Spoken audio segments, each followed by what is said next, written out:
चलो लिखो।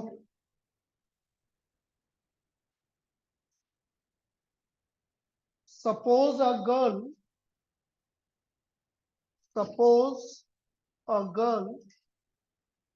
throws a dice. Suppose a girl throws a dice.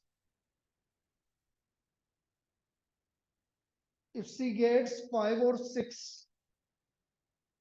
if she gets 5 or 6,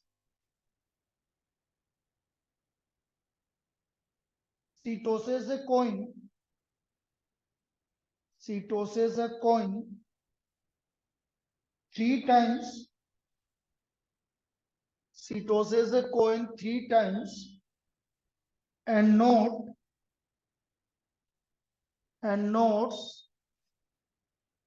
the number of heads. And notes the number of heads.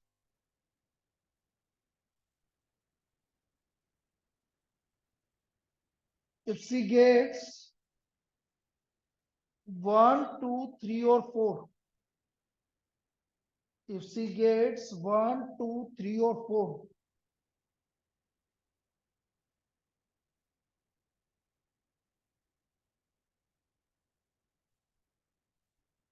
she tosses a coin once. She tosses a coin once and notes whether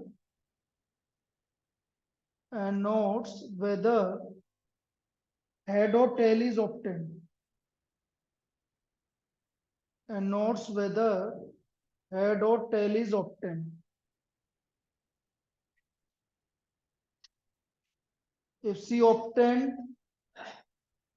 exactly one head, if she obtained exactly one head, what is the probability that she threw 1, 2, 3, or 4?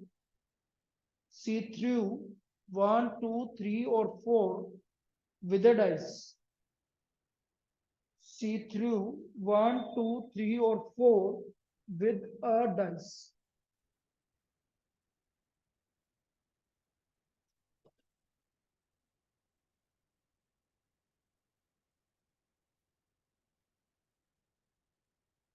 Even girl throw 5 or 6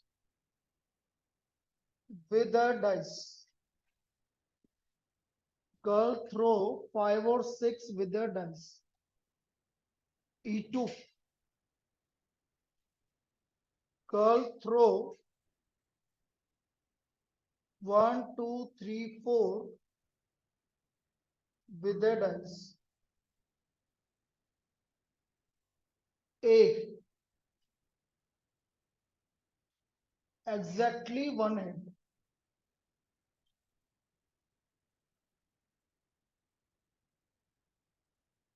P1 5 और 6 आने की probability 2/6 मतलब 1/3. P2 4/6 2/3.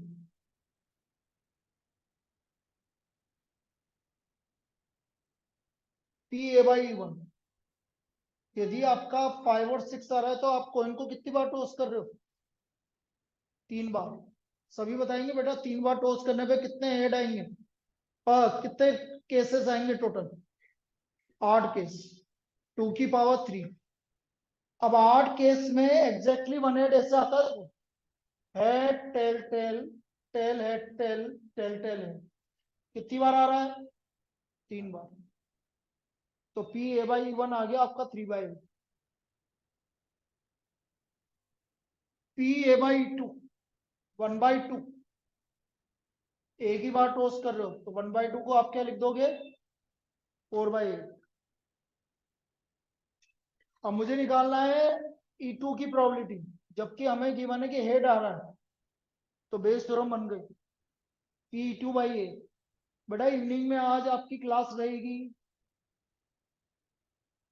वो जो 9 question बाकी हैं जिसके, ठीक है। और कल 10 से 12 भी आपकी प्रोबेबिलिटी की क्लास रहेगी, मतलब लगातार 10 से 12, ताकि कल प्रोबेबिलिटी कंप्लीट हो जाएगा। टेस्ट 3 बजे,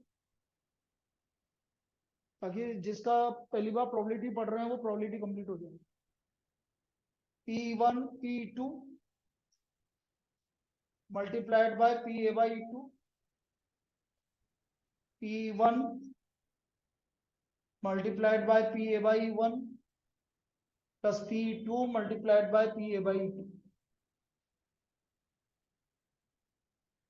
P2 की प्रोबेबिलिटी 2/3, 4/8, 1/3, 3/8, 2/3, 4/8। तो ये आ गया 8, 3 प्लस 8, सो प्रोबेबिलिटी इज 8/11। तो इसकी प्रोबेबिलिटी आ गई आपकी 8/11, ये इसकी प्रोबेबिलिटी होगी।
जितने ये लिख रहे हैं, अगला क्वेश्चन लिख रहा हूं मैं।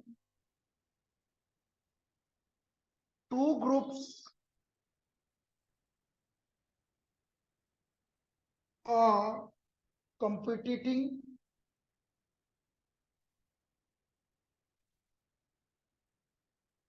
for the position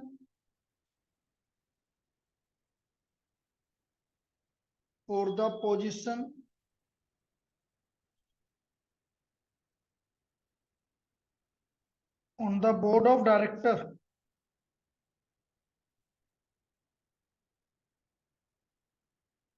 on the board of directors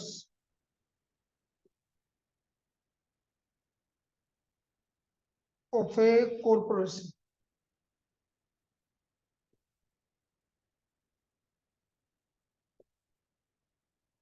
The probabilities that the probabilities that the first and second group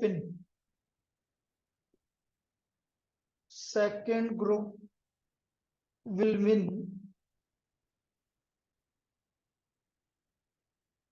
are 0.6 and 0.4 respectively. Further,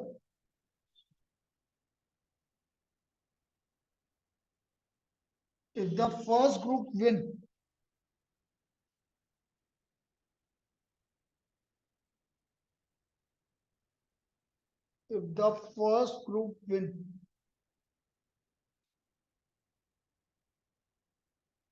the probability of introducing a new product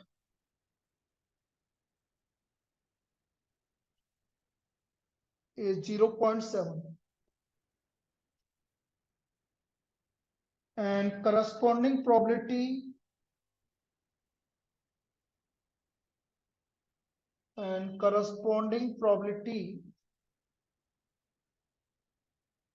is 0.3 if second group wins. Second group wins.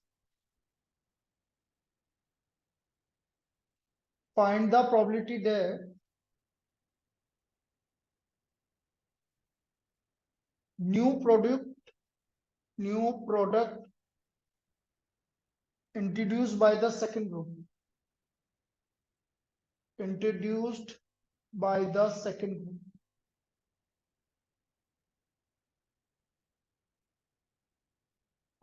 New product introduced by the second group.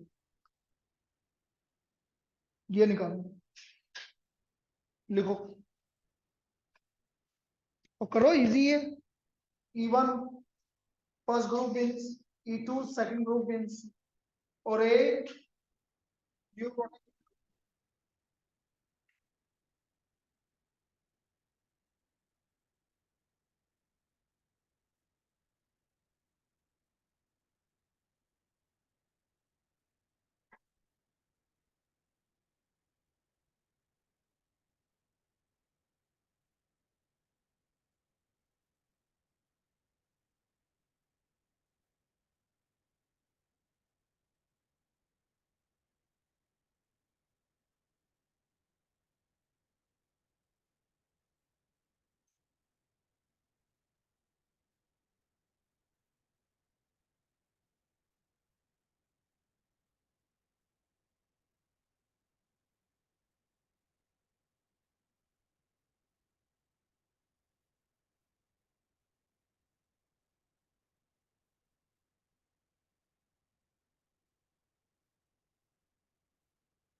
हो गया. P1 E1 लिखा, नहीं लिखा तनिष?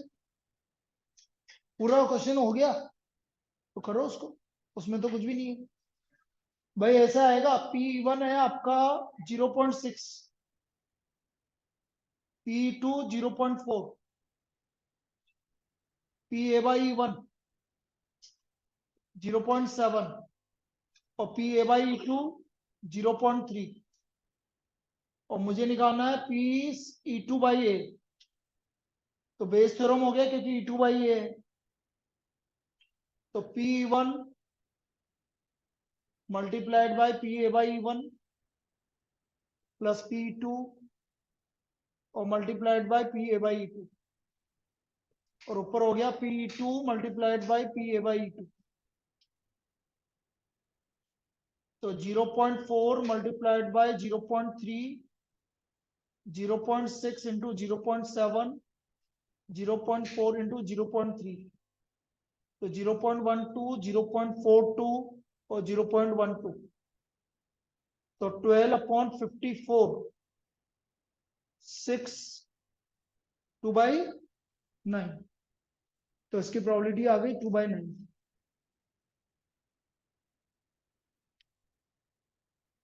यह है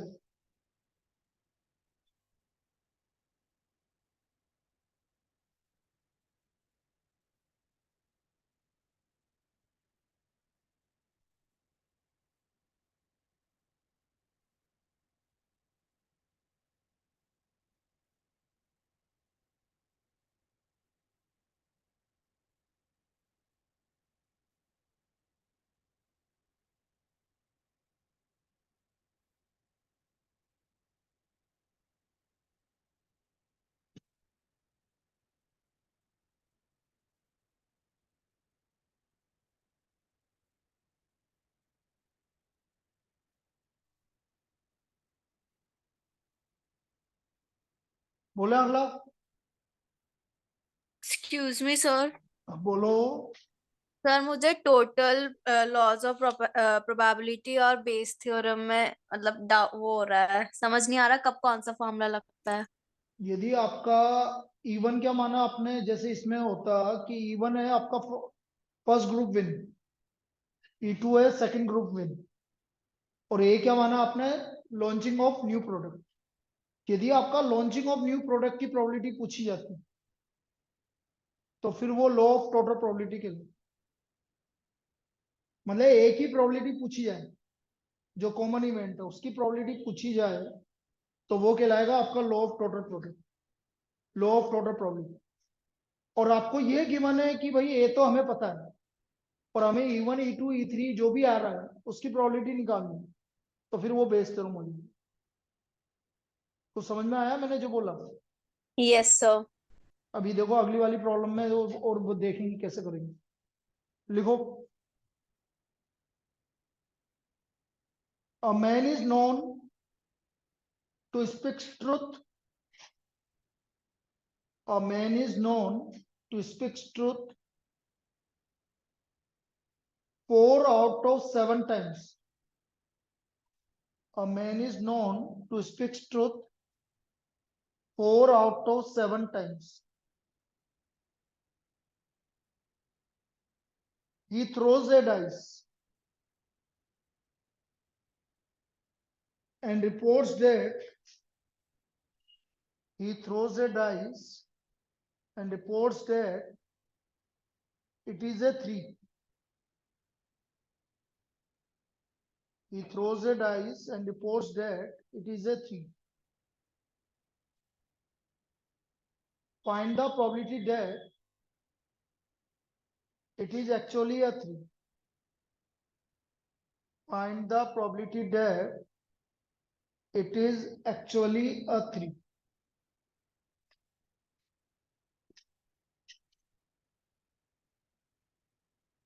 तो हमें ये प्रोबेबिलिटी निकालनी है कि ये वास्तव में 3 है।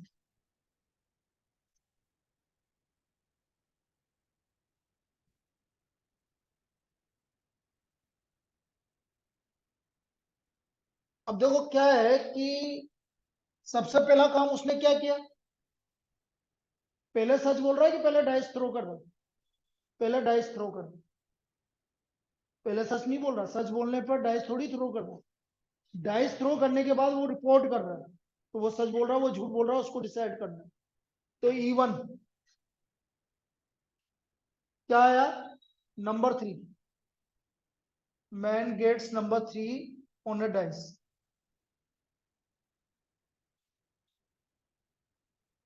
On a dice. E2, man does not gets number 3 on a dice. number 3 on a dice. A, man reports 3. अब हमें क्या प्रोबेबिलिटी निकालनी है कि भैया वास्तव में क्या आ रहा था, 3 आ रहा था, मतलब E1 की प्रोबेबिलिटी निकालनी है। E1 की प्रोबेबिलिटी निकालनी मतलब बेस करो,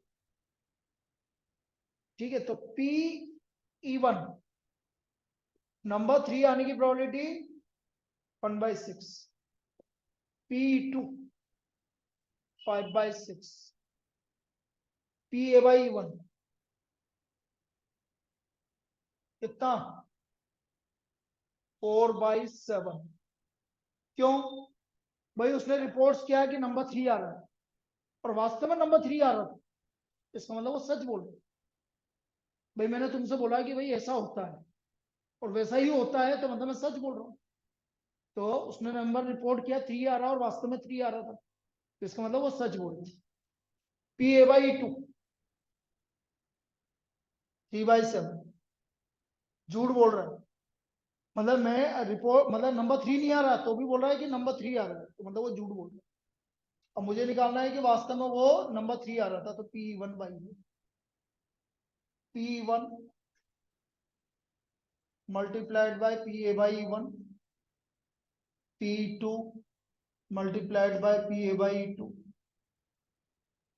और इधर PE1 multiplied by PA/E1। 1/6 multiplied by 4/7, 1/6, 4/7, 5/6, 3/7, 4/4 plus 15, 4/19। तो इसकी प्रोबेबिलिटी आ गई आपकी 4/9।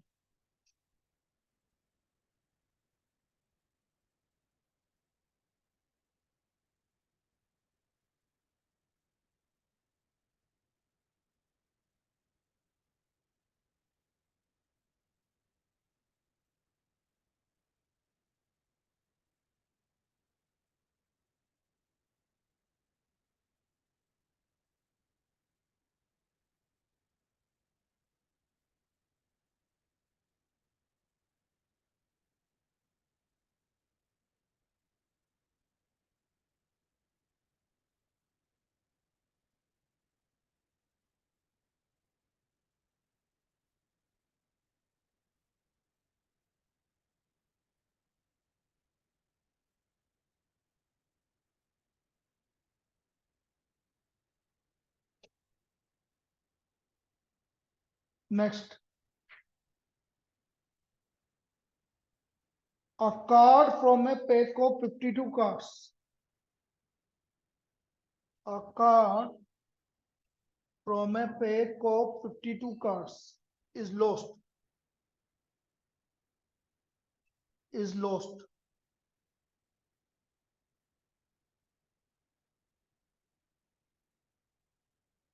From the remaining cards of the pack, from the remaining cards of the pack,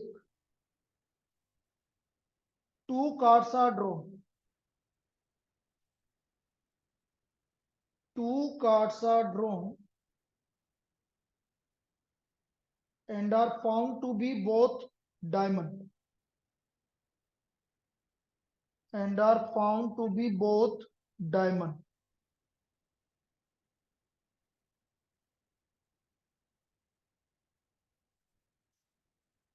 Find the probability that the lost card, find the probability that the lost card being of diamond, the lost card being of diamond.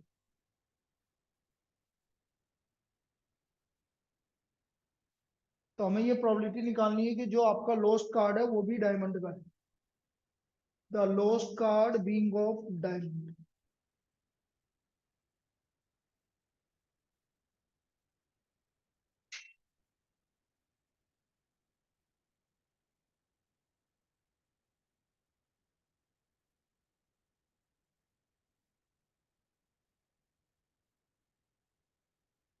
भाई आपको ये पता नहीं है कि lost card किसका है।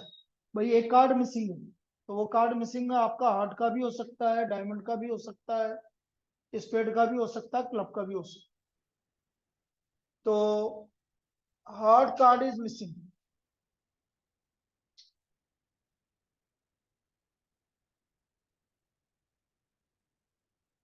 E2, diamond card is missing.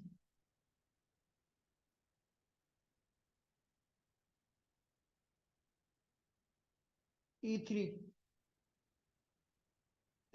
Club card is missing.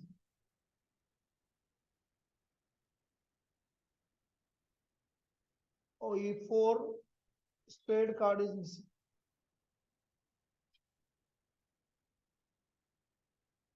A, drawing 2 diamond card from the remaining pack, drawing 2 diamond cards from the remaining pack.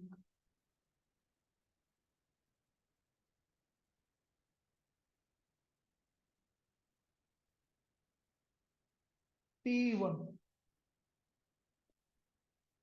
1/4। भाई 13 में से कुछ भी आपका हो सकता है। 13C1/52C1, 1/4। और यही आपका P E2, P3, P4, ये भी सब क्या आएंगे 1/4। सबकी प्रोबेबिलिटी 1/4, 1/4, 1/4। तो एक कार्ड मिसिंग होने की प्रोबेबिलिटी आपकी 1/4।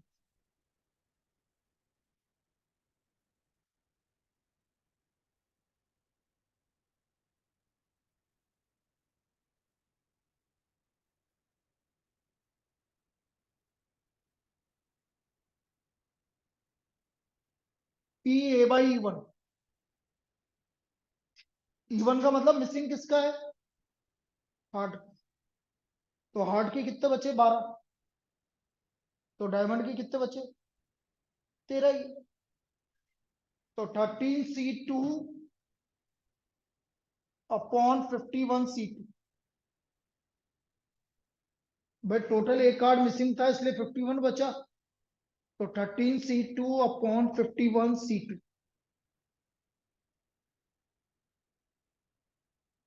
PA/E2,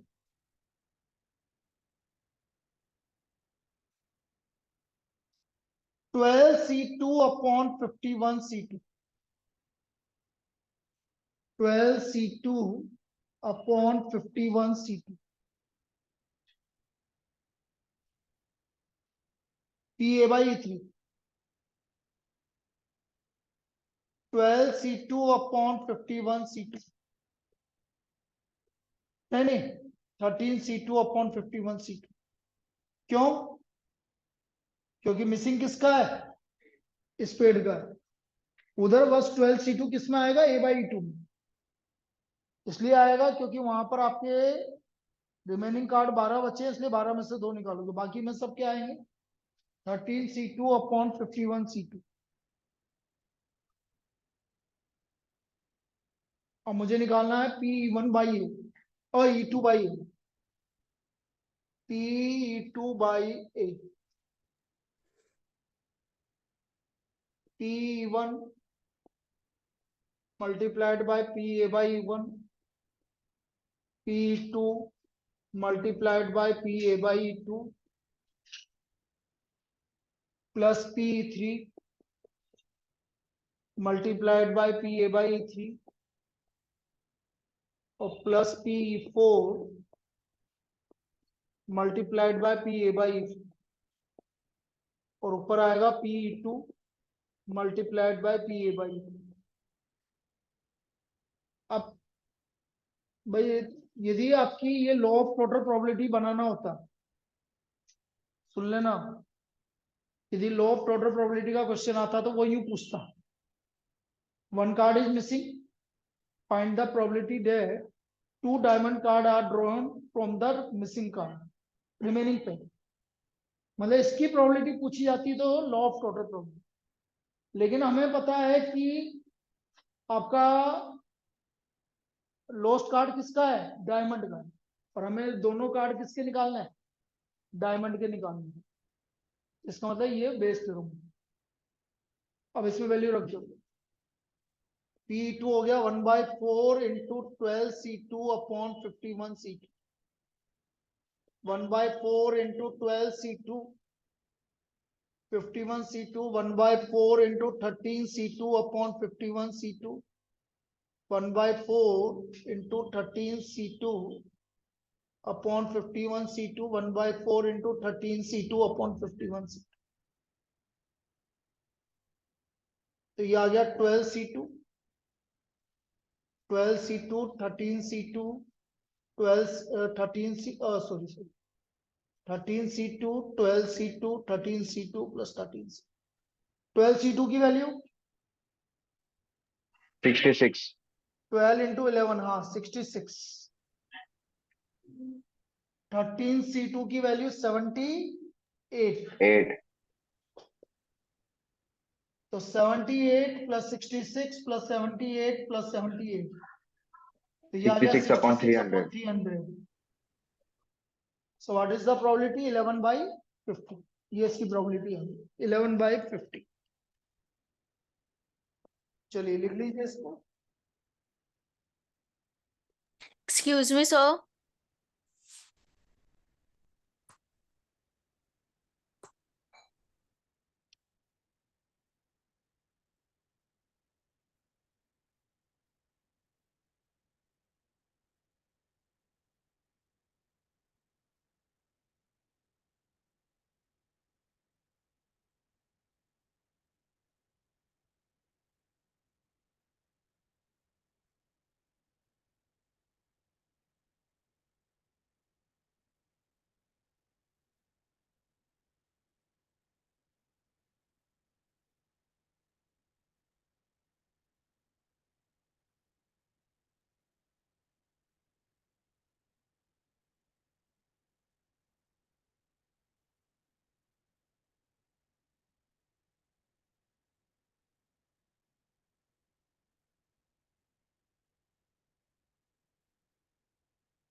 बेटा लगा दो उसको।